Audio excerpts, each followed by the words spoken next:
มากมากมากลักหยุด11ทับศพอกสึกถึกหลับเหลิบฟาดเทกทึกเจิกจักปากแป๊กตีดักจับhidup tempat lacak terkait sedap sejuk. Tones, vowels, and aspiration. There are 3 dark horsemen why foreign learners of Asian languages are not understood. In many of my other clips, I've spoke ad nauseum about the first 2. So today we're going to talk about the third one, which is actually going to give you the biggest bang for your buck. So I've put a bunch of words together across a few languages, have a listen to them, and I want you to tell me what you see in common. Ok, sik, tuk, lap, lup, fat, tek, tik, jerk, jak, bak, bak. Eerily similar. Okay, how about some Indonesian? Tidak, cap, hidup, tempat, lacak, terkait, sedap, sejuk. And now, how about some Thai? Mak, mak, lak, yut, 11 ทับศพ. So with all of those words, they're what we call dead syllables. So if they finish in a P, a T, or a K, you'll notice that the sound just stops. Most of these words that die, you'll probably find the majority of them are going to have short vowels coming before the death of the syllable. But what do I mean that they die? What do I mean there's no aspiration? So have a look at this word. Tidak. My throat cuts the sound off. It kills it. Now I say PTK, so P is with your lips. It's not your throat. But what happens is there's this synchronization of your throat closing with whatever part of your mouth it is that's clashing together, and it happens at the same time to kill the sound. So if it was something like, say, Indonesian, the word for no, tidak, dak. That's of course happening in the throat, dak. But actually my throat is closing here and the K is closing it above. So I've got 2 points in my throat that are stopping. So if I were to split them out, have a look at this. Tidak. Now you can't hear what's going on in my mouth, but the sound tidak, I'm cutting it off here first, but my K movement with my tongue in the back of my throat, that's a totally different movement. So here I'm splitting it out. Can you see into my mouth? Tidak. Now what happens as you speak, those things happen together. Tidak. And the same thing happens in Thai. So the word for many, mak. You can see mak. I've got 2 things happening in the back of my throat which alter the sound. Mak, it cuts off and then stops it with the K at the end at the same time. So mak. Before I move on, just a quick thank you to the sponsor of this clip, Ling App. For anybody who's followed me over the years, you'd know that I'm really passionate about learning anything, and especially languages. I have my maternal grandfather to thank for that. My grandfather spoke 11 languages, and that was back in the 1940s. Back then, he was an anomaly in Australia, diving into languages like Chinese, Japanese, Hebrew, German, French, Italian, Latin, and even Russian. I remember him going out of his way to find anything he could that would give him language specimens. And back then, the Holy Grail was finding records, LPs that had dialogues, so that he could hear samples of the language and then he'd milk them for all they're worth. Now, let's fast forward to today, and we've come a long way. With apps like Ling App, many of the things that I would normally search for and piece together are now conveniently all in one place. Dialogues, vocabulary, exercises, and most importantly, speech specimens. 你點返學？我揸車返學。你點返學？我揸電單車返學。你呢？ Unlike before, however, the key skills that I use when approaching tools like Ling App haven't changed. The number 1 skill is the ability to truly hear what's being said. I focus on the sounds, notice the contrast with my own pronunciation, and then shift my voice to mimic the speakers of the target language. Whenever I'm listening to a dialogue, I'm not just listening to the words. I'm tuning into how they're being said, the prosody. I pay attention to the rhythm, the flow of how air moves, whether it's a or a k. สบายดีไหมคะ ผมสบายดีครับ where the tongue's placed in the mouth. If you focus on these elements, a single dialogue exercise in Ling App can be a goldmine for language learning, and they offer insights that could help you keep engaged. There's no silver bullet app that will make you fluent overnight or in 3 months. But with Ling App, you've got a great tool to add to your arsenal.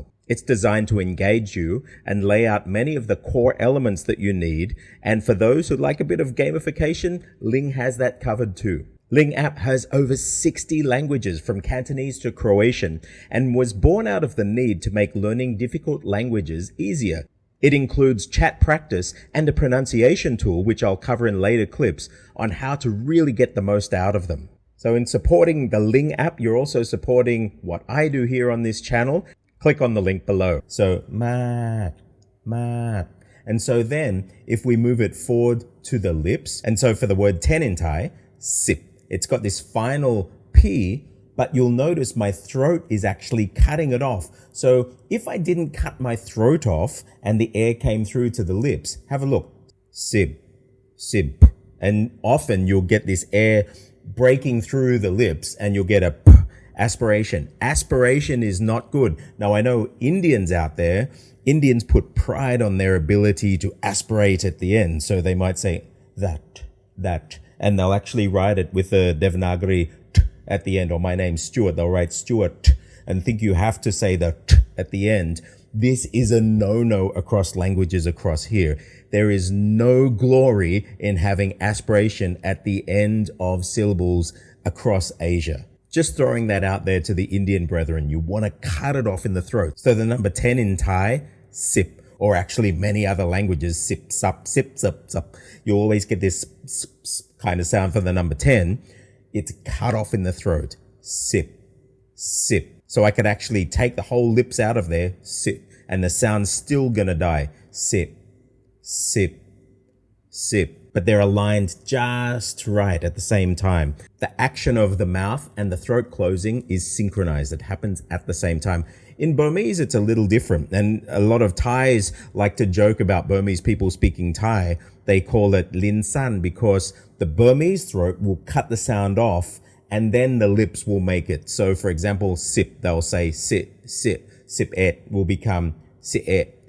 And the lips don't even make it for the Burmese sort of sound system. And you can really hear that when they speak Thai. But outside of Burmese, just know that you want to coordinate your throat and the other bits in your mouth that are clashing with each other, whether it's the lips, the palate, or the throat in a K, and you need to make it happen at the same time to kill the sound. So I said that the 3 Dark Horsemen are tones, vowels, and aspiration for foreigners learning Asian languages. So we're looking at aspiration, but today we're only looking at final aspiration because a lot of people neglect this, don't think it's a big thing, but it can have big consequences on people understanding you. You may remember back a few years ago, I did the aspiration challenge, and that is saying the difference between 18 and 11 in Thai. So have a look at this. The number 11 is sip et. Now notice how at the beginning and the end of each syllable, my throat is closed. Sip et, sip et, sip et. But if I say the number 18, 8 is bad, is unaspirated, ba, p at the beginning, and a closure at the end becomes sip bad. Now what happens is if you get sip and you aspirate, sip, and then you say et, you'll get sipet, and it sounds like sip bad, and people get confused. Especially, even though the vowels are different, et, at. If you go up to Isan, the a gets closer to air, so the number 8 will get closer rather than bad to bad. And so if you say sipet, they don't know you're saying 18 or 11. So having the distinction between this final unaspiration and closing the throat off versus having your foreign aspiration at the end of words come in really makes a difference. And it could be the thing that's stopping you from being understood when you're speaking Thai, Lao, Vietnamese, Indonesian, or any of many other languages across this part of the world. So how do you practice these things? Well, it's pretty easy. All you have to do is learn to cut your throat off, and we actually have it in English. So if I say water, like Cockney, water, wa. You can see that I can cut the throat off. So all we have to do is put a K, a P, or a T at the end of any of those. And first of all, keep it separate. Wa. Throat closed. Wa. Tongue coming up. Notice my tongue's coming up here to my teeth. And then wa. Lips. So K, T, P. And you can just go across all the different vowels. And you can do short and long as well. So for example, IK, instead of ik, it becomes I. Close the throat. Ik. I. It. I. Ip. Ik. It. Ip. And if you go through all your vowels like that, K, T, P, short, long, you're going to be speaking so clearly, you'll sound a lot more like a local. ขอขอบคุณมากๆนะครับ. How many closed endings did you catch there? If these clips are valuable to you, make sure you click subscribe. If you like this stuff, it's really going to help the algorithm and push it out there. I want to do a ton more. I'm Stuart J. Raj. I'll see you on the other side.